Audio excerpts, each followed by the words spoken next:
Hello friends, welcome to the Impetus Academy. I hope आप सभी अच्छे होंगे और पढ़ाई कर रहे होंगे। चलिए देखिए, आज हम लोग शुरू करेंगे भारत के गवर्नर जनरल तथा वायसराय। ठीक है, भारत में अब तक जितने गवर्नर जनरल हो चुके हैं, ठीक है, और वायसराय, ठीक है, उनके बारे में हम लोग जो है पढ़ेंगे आज अच्छे से। उनका शासनकाल और उनके शासनकाल में जो महत्वपूर्ण घटनाएं हुई हैं, ठीक है, सारे को आज हम लोग पढ़ेंगे।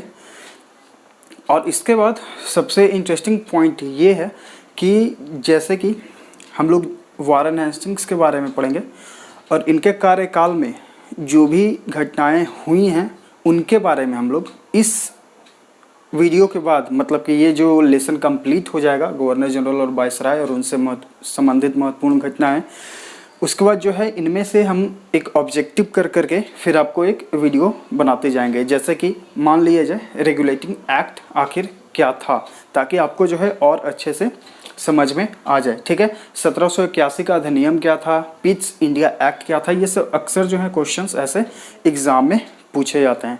ठीक है, तो आई होप कि आपको ये लेसन और इसके आने वाले लेसन्स, इसके बाद जो आने वाले लेसन्स होंगे आपको इंटरेस्टिंग लगेंगे। तो चलिए शुरू करते हैं हम।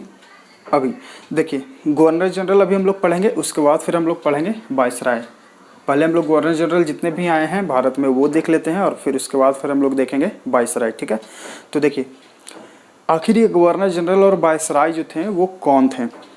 तो हमारा प्यारा देश जब आज़ाद नहीं था तो इसके पहले जो है इस पर कौन शासन कर रहा था, तो वो ब्रिटिश जो थे वो शासन कर रहे थे। और भी बहुत सारे जो है विदेशी लोग आए थे, जैसे कि डच आए, पुर्तगाली आए और बहुत सारे लोग। ठीक है, लेकिन उनमें से जो है सबसे जो हमारे देश पर जो है प्रतिघात किया वो थे हमारे ब्रिटिश। ठीक है, वो थे ब्रिटिश जो हमारे देश पर शासन किया।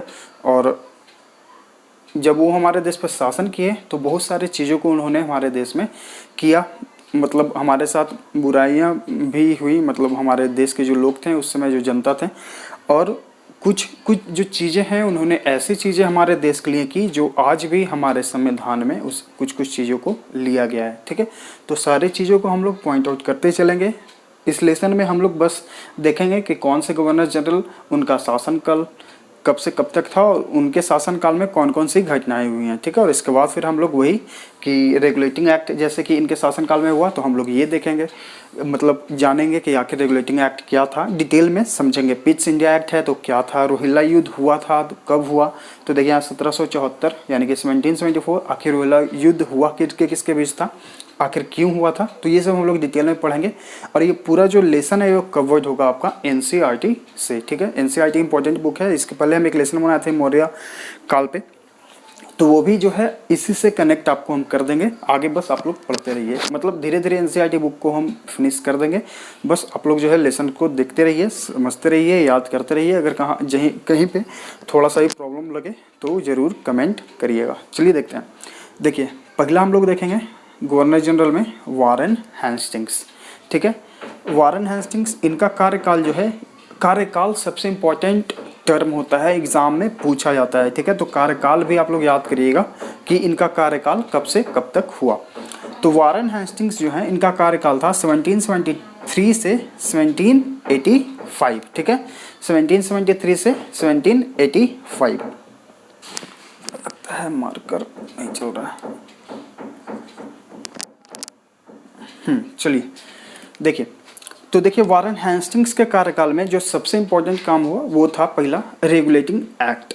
ठीक है, रेगुलेटिंग एक्ट। उसके बाद जो इनके शासनकाल में कार्यकाल हुआ, घटना हुआ, वो था 1781 का अधिनियम। अब 1781 का जो अधिनियम था वो क्या था, गवर्नर जनरल और उसके काउंसिल, यानी कि जो गवर्नर जनरल थे और उनसे संबंधित जो उनका काउंसिल था, और कलकत्ता उच्च न्यायालय के मध्य शक्तियों का विभाजन, यानी कि 1781 का अधिनियम क्या था ये हम लोग यहाँ पर समझ लिए, क्योंकि एक छोटा सा ये पॉइंट था। लेकिन रेगुलेटिंग एक्ट जो है ये थोड़ा सा एक बड़ा पॉइंट है, इसलिए हम यहाँ पर नहीं लिखा है। इसको हम फिर सेपरेट लेसन में करके आपको बना देंगे कि वारेन हेस्टिंग्स के शासनकाल में जो रेगुलेटिंग एक्ट हुआ, पिट्स इंडिया एक्ट हुआ, रोहिल्ला युद्ध हुआ, कब कब हुआ है। ठीक है, और कैसे कैसे क्यों हुआ। तो यहाँ पर जो है 1781 का अधिनियम गवर्नर जनरल और उसकी काउंसिल एवं कलकत्ता उच्च न्यायालय यानी कलकत्ता हाई कोर्ट के बीच जो शक्तियाँ थीं उनका विभाजन हुआ इनके शासन काल में ही। ठीक है, आगे है 1784 का पिट्स इंडिया एक्ट। फिर आपका हुआ 1774 में रोहिला युद्ध। रोहिला युद्ध कब हुआ ये आपको याद करना है, और कैसे हुआ और किन के बीच हुआ ये हम लोग पढ़ेंगे आगे के लेसन्स में। ठीक है, 1775 से 82 का प्रथम मराठा युद्ध तथा 1782 में सालाबाई की संधि। ये आपसे एग्जाम में पूछा जाता है कि सालाबाई की संधि कब हुई है, तो आपको बता सकते हैं कि 1782 में। किसके शासनकाल में हुआ है, तो ये वारन हेस्टिंग जो गवर्नर जनरल थे 1773 से 1785 इनका शासनकाल था। ठीक है, फिर आगे देखते हैं 1780 से 1784 के बीच द्वितीय मैसूर युद्ध हुआ था, तो इनके शासनकाल में ही हुआ था। आपको कमेंट करके बताना है कि मैसूर कहाँ है। ठीक है, मैसूर कहाँ है ये आपको कमेंट करके बताना है। आगे देखते हैं बनारस के राजा चैत सिंह। उस समय जो है बनारस के राजा थे चैत सिंह, उनके साथ एक विवादास्पद हो गया था इनका संबंध। ठीक है, संबंध जो है बहुत ही नाजुक था, विवादास्पद था। अवध के बेगमों के से ज्यादती इन्होंने कर दिया था, मतलब उनके साथ जो है मिसबिहेव किया था, उनके साथ कुछ गलत किया था। ठीक है, कहाँ के, तो अवध के बेगमों के साथ। आगे देखते हैं इस कारण इन पर इंग्लैंड वापस जाने पर जो है इन पर इम्पीचमेंट लगाया गया, यानी कि महाभियोग लगाया गया। किस कारण, तो इन्होंने जो है अवध के बेगमों के साथ ज्यादती की थी, इस कारण इन पर जो है महाभियोग यानी कि इम्पीचमेंट लगाया गया था जब ये इंग्लैंड वापस लौटे थे। आगे देखते हैं 1784 ईस्वी में एशियाटिक सोसाइटी ऑफ बंगाल की स्थापना हुई थी इनके समय में ही, मतलब नींव डली थी। ठीक है, स्थापना हुई थी, नींव डली थी 1784 ईस्वी में इनके शासन काल में ही। एशियाटिक सोसाइटी अब है क्या, इसके बारे में हम लोग जब ये लेसन कंप्लीट हो जाएगा गवर्नर जनरल ऑफ वाइसराय का पूरा, तो इसके बाद फिर हम सेपरेट करके बता देंगे, ताकि आपको जो है एक बेसिक नॉलेज भी बन जाए, आखिर ये समझ में आ जाए कि ये जो चीज़ें हैं वो क्या क्या थी। ठीक है, लेकिन ये आप लोग ज़रूर अच्छे से याद कर लीजिएगा, फिर वीडियोस को 2-3 बार देख लीजिएगा तो आपको याद हो जाएगा। एग्जाम में पूछे जाते हैं हर प्रकार के एग्जाम में, चाहे आप बीपीएससी मतलब कोई भी स्टेट पीसीएस दे रहे हो, एसएससी दे रहे हो, रेलवे दे रहे हो, बहुत सारे एग्जाम्स में क्वेश्चंस पूछे जाते हैं। आगे देखते हैं बंगाल में द्वैध शासन की समाप्ति। द्वैध शासन यानी कि डुअल जो है वहाँ पे शासन होता था, उसकी समाप्ति इनके शासनकाल में हुई थी। कलकत्ता को बंगाल की राजधानी घोषित किया गया। ठीक है, हमारे देश की राजधानी नई दिल्ली से पहले जो है वो थी कलकत्ता। ठीक है, तो इनके शासन में ही कलकत्ता को भारत की राजधानी बंगाल की राजधानी जो है वो घोषित की गई थी इनके शासनकाल में ही। कलकत्ता में सदर दीवानी की स्थापना। ठीक है, तो ये है गवर्नर जनरल वारन हेस्टिंग्स, जिनका कार्यकाल 1773 से 1785 था, के शासनकाल में कुछ महत्वपूर्ण घटनाएं हुई जो अक्सर एग्जाम्स में पूछे जाते हैं, तो ये हैं।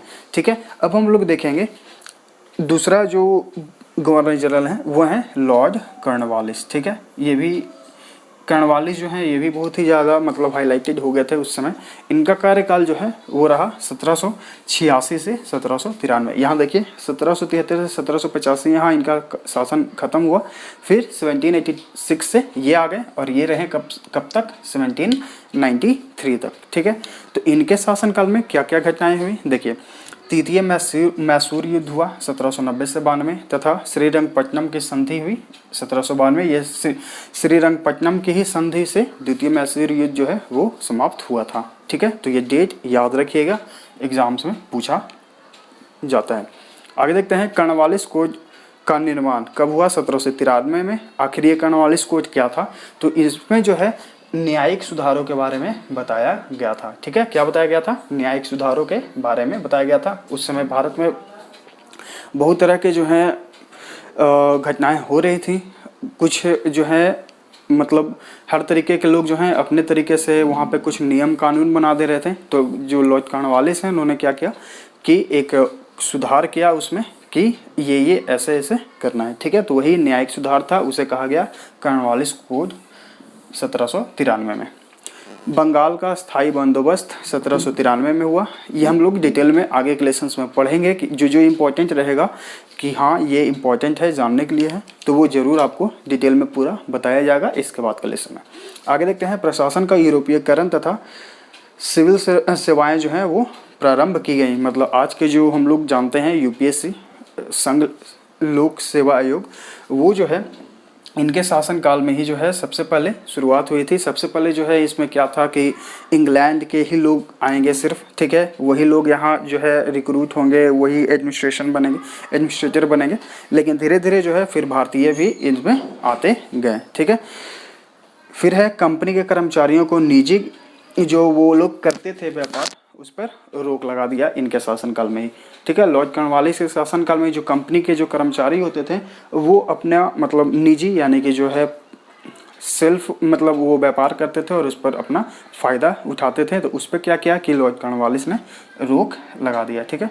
फिर 1805 में इनकी जो है मृत्यु हो गई गाजीपुर में। लेकिन इनका कार्यकाल देखिए यहाँ पे 1793 ही है। यहाँ पे मृत्यु इनका हुआ था 1805 में, इसलिए हम यहाँ पर लिख दिए हैं, ठीक है। इनका कार्यकाल अच्छे से याद रखिएगा। तो ये लॉर्ड कॉर्नवालिस हैं, इनके शासनकाल में महत्वपूर्ण घटनाएं हुई। चलिए आगे देखते हैं। देखिए अब हम लोग देख लेते हैं इसमें साथ साथ कि आखिर जो रेगुलेटिंग एक्ट हम लोग पढ़े वारेन हेस्टिंग के समय काल में जो ये रेगुलेटिंग एक्ट आया था वो क्या था, ठीक है। फिर पिट्स एक्ट क्या था, हम लोग जितने भी ये इंपॉर्टेंट जो एस्पेक्ट्स हैं ये हम लोग सारा सीख लेंगे, जान लेंगे यहाँ पे, ताकि आप लोग जो है इससे रिलेटेड एग्जाम में जो क्वेश्चंस आते हैं आप आसानी से बना पाएँ, ठीक है। तो यहाँ पर देखिए रेगुलेटिंग एक्ट है, पिट्स इंडिया एक्ट है, रोहिला युद्ध है, प्रथम मराठा युद्ध है, द्वितीय मैसूर युद्ध है और एशियाटिक सोसाइटी ऑफ बंगाल है। ये सारा हम लोग यहाँ पर कवर कर रहे हैं। तो देखिए 1773 का जो रेगुलेटिंग एक्ट था इसमें आखिर कहा क्या गया, तो इसमें कहा गया कि जो बंगाल के गवर्नर होगा वो अब बंगाल का गवर्नर जनरल कहा जाने लगेगा। मतलब पहले जो था वो सिर्फ बंगाल का गवर्नर होता था, ठीक है। लेकिन जो रेगुलेटिंग एक्ट बना 1773 का, उसके बाद जो है बंगाल का गवर्नर जो है वो कहा जाने लगा बंगाल का गवर्नर जनरल, ठीक है। तो ये यहाँ पे इंपॉर्टेंट कीवर्ड है, गवर्नर जनरल कहा जाने लगा।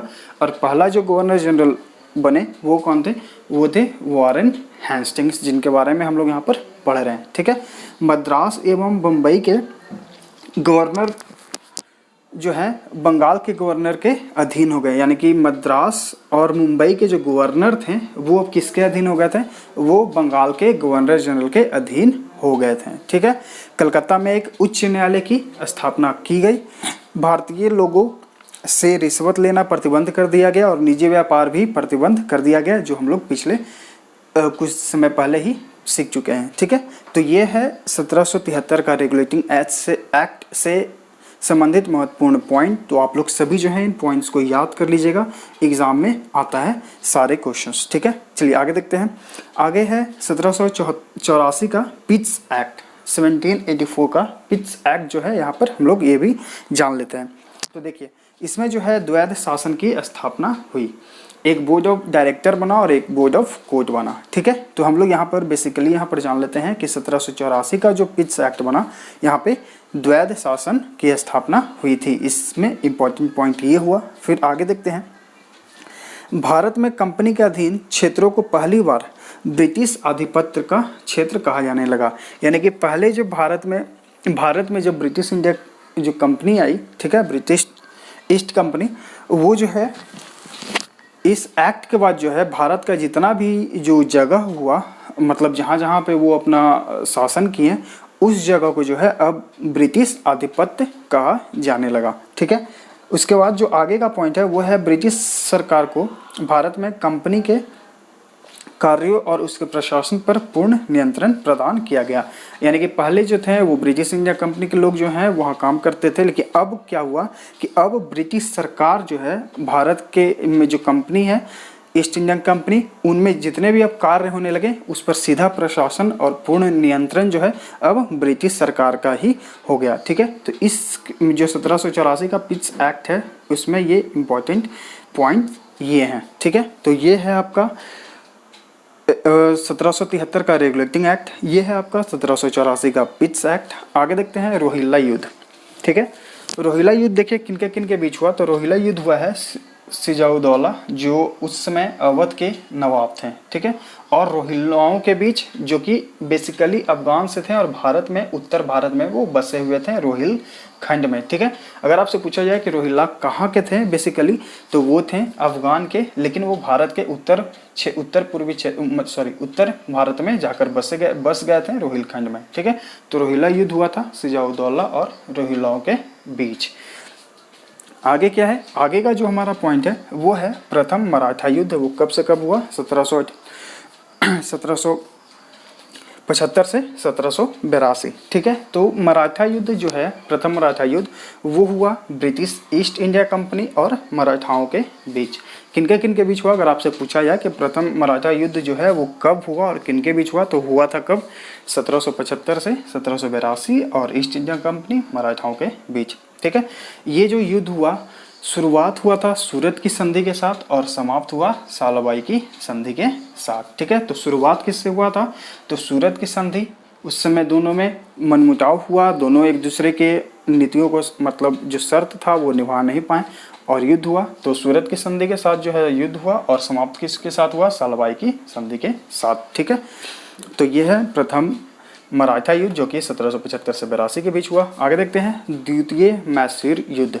इसमें जो लीडर थे वो थे हैदर अली, ठीक है। हैदर अली जो है वो द्वितीय मैसूर युद्ध के लीडर थे और ये कब से कब हुआ था, 1780 से 1784, ठीक है।